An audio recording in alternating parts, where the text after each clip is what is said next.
is going to be fun, people. Aaron Rodgers was a bad man last night, throwing for 5 touchdowns and 0 interceptions in the Packers' 38-28 win over the Chiefs. It was the 4th time in his career Rodgers threw 5 passing TDs, and he now has gone 16 regular season games at home without throwing an interception. Rodgers has the greatest TD to interception ratio in NFL history of quarterbacks who have at least 1,500 attempts. And you may have heard about the other guys on this list. 2nd, Tom Brady, then Peyton Manning, Tony Romo, and 5th, Steve Young. You know what, Stephen A? The floor is all yours, my friend. Take it away. You know, it's interesting. It's interesting that you highlighted those things. I definitely appreciate it, particularly that last stat with TD to interception ratio. I have to listen to my compatriot across that table, whether it's via satellite or sitting right across from him in studio on far too many occasions, listening to his drivel about how Aaron Rodgers is not that bad of a man, how he talks about Tom Brady. It's so disgusting, so nauseating, so insulting, so disrespectful. I have decided to put Skip Bayless on the spot with a simple question.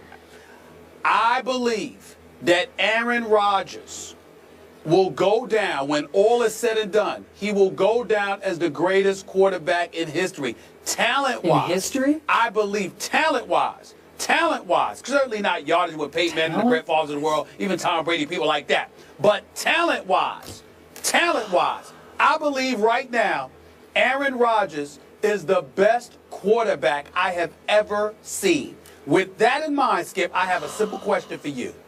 Give me 5. You don't even have, I'm not even talking about the present. I will give you history. The history of the National Football League. Give me 5 quarterbacks right now who you believe is better than Aaron Rodgers talent-wise. In history, I dare you. The floor is yours. We got to define this question, because you threw in the little tricky caveat there about talent-wise. Is it not production? When we talk about quarterback play, isn't it what you did when it really mattered the most? Isn't that how we would define quarterback greatness? Or are we just doing eye test you talent? Skip, you can define, all I'm saying to you is this. You can define it any way you want, devoid of championships. Because Dan Marino never won one, and we all know he's one of the greatest ever.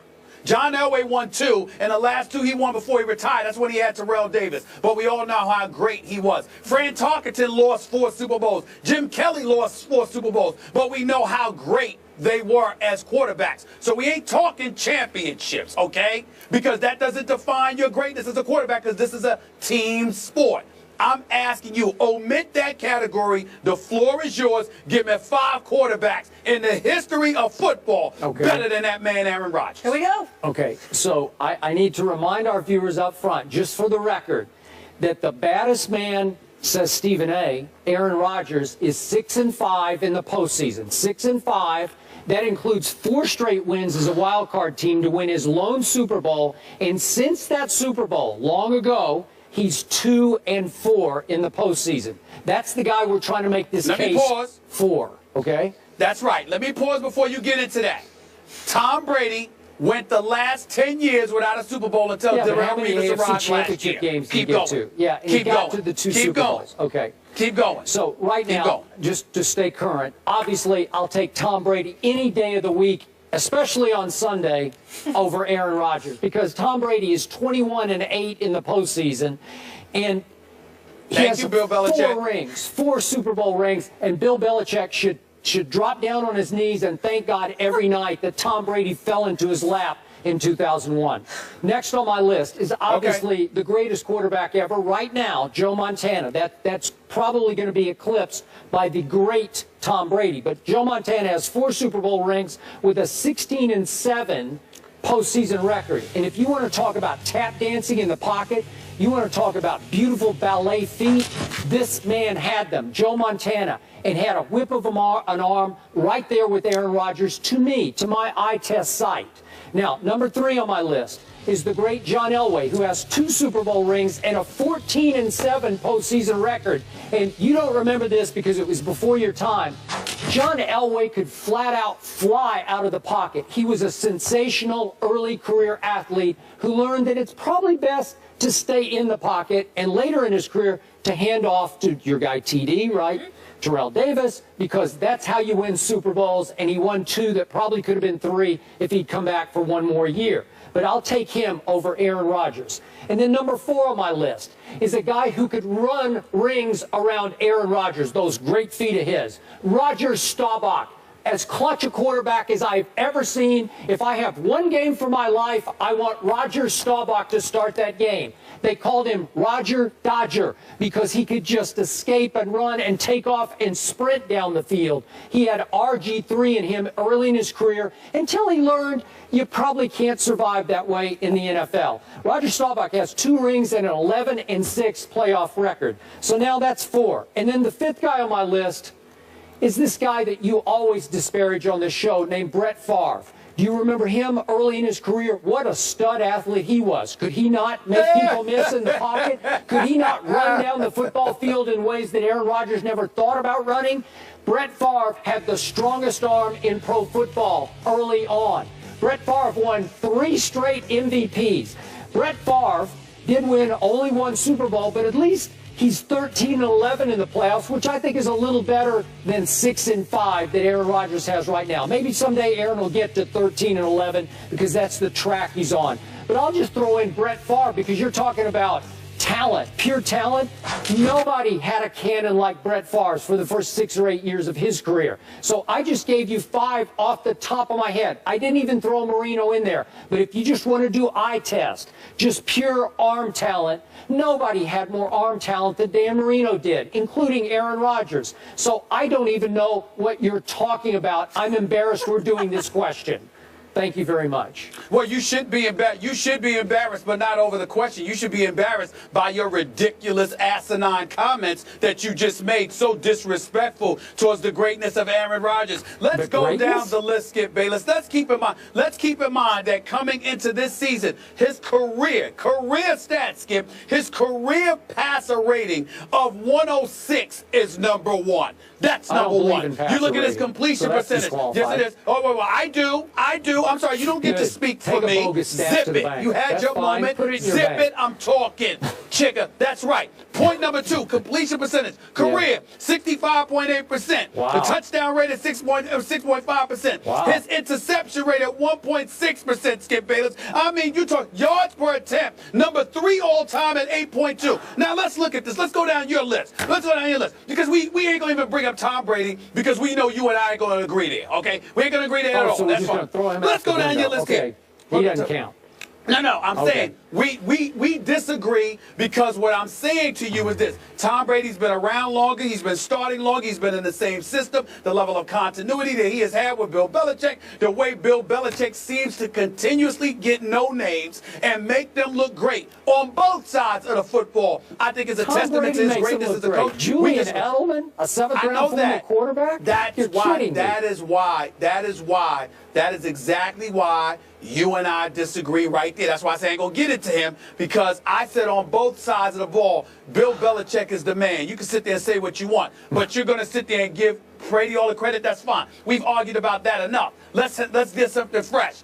We got Montana here. Ooh, I got to admit, the 4 Super Bowl rings can't be denied his greatness. Joe Cool, okay, under pressure. I get all of that. So I can sit there and debate it with you, but I can tell you that even though Joe Montana could scramble, I never saw him throw a football the way that Aaron Rodgers threw a football. But that's fair because he's Joe Montana, all right? So I'm going to concede that you might have a point there. Not Brady, but Montana. But here's where you make me laugh. Elway wasn't as great as he was, and no disrespect to Elway, as great as he was, even you were willing to admit that we didn't see the Super Bowls until Terrell Davis arrived. Not to mention the fact that whether it was because he was throwing too hard, acting like he was playing outfield for the New York Yankees instead of quarterback for the Denver Broncos, there were some times when John Elway, this completion percentage wasn't that high, where receivers may have been dropping his passes, and there were times he didn't produce. Okay? So now let's get to He got 2 other teams to Super Bowls, okay? Just for the record. He got 2 bad teams to Super Bowls and got blown out. Go ahead. That's fair. All right. That's fair. He got annihilated. I guess he got annihilated, especially by the Redskins. But that's fine. That's fine. But then I'm looking at Roger Staubach. Okay, he was a champion. You don't miss the Navy. Love him. Love his service to our country. Good, great man. Is a phenomenal businessman since he stepped away from the game. But here's the thing about Roger Staubach. 22,000 career passing yards. Okay, are you kidding me? You could talk about what he did. His numbers don't even compare. And by the way, he was buffered by the doomsday defense of your Dallas Cowboys. Let's not forget that. Plus, he had great players with them, the Drew Pearsons of the world, the Tony Dorsett's of the world. I'm just saying. I'm just saying. So he's a Hall of Famer, but let's put it in perspective. Now let me get to my last point, because this is just absolutely hysterical. Brett Favre? You mean the Brett Favre with the career 62% completion percentage? You mean the Brett Favre who's thrown you think the Brett Favre who's thrown 336 interceptions in his career in 20 years has the same amount of Super Bowl championships as Aaron Rodgers? And you're going to tell me he was better than Aaron Rodgers? Ever. That guy. Yes, that guy. Yes. He does. Let me tell you, Skip, I'm going to say something to you that you might consider very blessed. You thought I was disrespectful before. Allow me to sit here and say this to you. I'll give Brett Favre all the credit in the world for being the Iron Man that he is with those consecutive games played. He certainly had big moments. He was a gunslinger and made big plays. He made big mistakes too. I'm telling you right now, Brett Favre doesn't even belong in this conversation with Aaron Rodgers. Okay. Not even in this conversation. Last question. Back to you. Not even in this conversation. As a young quarterback, which quarterback had more talent, Aaron Rodgers or Brett Favre? Just on pure, raw, God-given talent, which one has the most talent? I don't think that's a fair question. I don't think that's a fair question, because Aaron Rodgers was sitting on the bench for 4 years. What? I'm sorry, I didn't hear you. Say it again. Aaron Rodgers was sitting on the bench for about 3 or 4 years. Okay, but so what I'm saying to you is his first year starting, just as a young player, who had the most talent? No, his first year starting, there was nothing that he did was comparable to Brett Favre. Second year and on, yes, it was. Brett Favre, more talented than Aaron Rodgers as a younger player. Nope. Yes. You just said it first. If you're going to take Aaron Rodgers' first year, if you're going to take Aaron Rodgers' first year, after that, yeah. At a comparable age, at whatever, 28 years of age. More talent, Brett Favre. Yes. You just don't remember. You're too young. Brett Favre could never throw the ball like this dude. Yes, he could. Oh, I'm not too young. You're talking about too young. You're too young. I'm in college when Brett Favre was playing. We have to go to break. We have to go to break. Stephen A., I appreciate you coming up with this question. This was tremendous. We could do a whole show on this. Just to recap, Skip's 5 quarterbacks better than Rodgers in history: Brady, Montana, Elway, Staubach, and Favre. We asked you guys earlier, we wanted you to weigh in, if Aaron Rodgers is the best quarterback in the NFL, using the hashtag best NFL passer. And here are the results. 65% say yes, agreeing with Stephen A. Skip likes his back against the wall like the Patriots anyway. 35% saying no. Up next.